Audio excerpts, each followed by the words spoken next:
In the Apostles' Creed, we confess, I believe in Jesus Christ, God's only Son, our Lord, who was crucified, died, and was buried. On the third day, he rose again from the dead.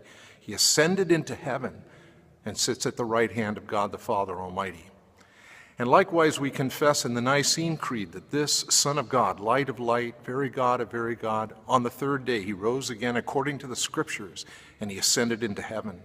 And no less the Athanasian Creed declares our confidence that on the third day he rose again in accordance with the Scriptures. He ascended into heaven and is seated at the right hand of the Father. Truly, Jesus rose from the dead, but the narrative of Christ's resurrection victory expands exponentially with his triumphal return in the flesh to the realm of heavenly glory.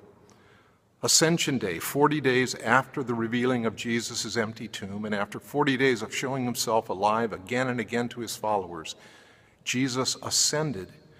He promised his disciples that he would be with them always, lifted his hands, blessed them, and departed from their sight into the clouds. I want you to think for a moment. I believe that until then, there was no more glorious moment ever seen in heaven. Here was the Christ, God's beloved Son, returning in our human nature, having fulfilled all that his Father willed for him to do. Imagine the angels, archangels, and all the company of heaven in celestial splendor, reverencing and celebrating our victorious Lord. I'm standing here in the chapel of Concordia University, Ann Arbor, which has a special place in my heart. 45 years ago, Sue and I were married here in this chapel. I've seen daughters graduate from this university, having attended marvelous baccalaureates.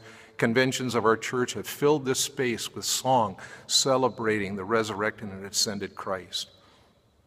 But such occasions are only a foretaste of the glory of heaven. And yet we do celebrate our Lord's ascension, knowing that we too will rise on the last day and ascend to meet the Lord in the air. Won't you set aside this coming Thursday evening at Emmanuel to join in the festival of the Ascension and to once again join angels and archangels and all the company of heaven? Please join us this Thursday at 7 p.m. for the divine service on Ascension Day.